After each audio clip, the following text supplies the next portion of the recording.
हम आज जो बैठक लेने वाले हैं, इस बैठक में Bharatiya Janata party Mahayuti 51% vote share लेकर 2/3 बहुमत से जीतेगी और जालना शहर की जनता का विश्वास मोदी जी के ऊपर है, देवेंद्र जी के ऊपर है। केंद्र की राज्य की डबल इंजन सरकार ही विकसित जालना कर सकती है, ये विश्वास जनता को है।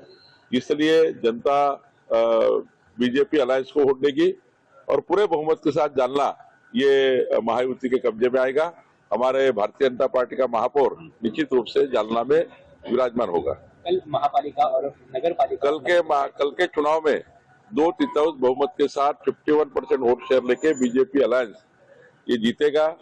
आज तक के महाराष्ट्र के इतिहास में जितनी सीटें कभी बीजेपी को नहीं मिली, उतनी सीटें इस बार बीजेपी को मिलेंगी। जनता का विश्वास मोदी जी के ऊपर है, देवेंद्र जी के ऊपर है। डबल इंजन सरकार ही नगर पालिका, नगर पंचायत क्षेत्रों में विकास कर सकती है, भावना जनता में, इसलिए बड़ी जीत हमारी होगी। मुंबई महानगर पालिका में आने वाला है। बीजेपी तो सबसे बड़ी पार्टी है ही, क्योंकि 288 में सबसे ज्यादा बीजेपी सीट लड़ी। बीजेपी तो इस महाराष्ट्र की सबसे बड़ी पार्टी है और विधानसभा में हम सबसे बड़ी पार्टी थे। तो महाराष्ट्र में बीजेपी का जो संगठन है वो 1.5 करोड़ सदस्यों का है। 1.5 करोड़ सदस्य संख्या होने वाली हमारी पार्टी है। 1 लाख के ऊपर हमारे सक्रिय सदस्य है, तो ये बड़ी पार्टी है, तो इसलिए निश्चित रूप से हम लोग जीतेंगे।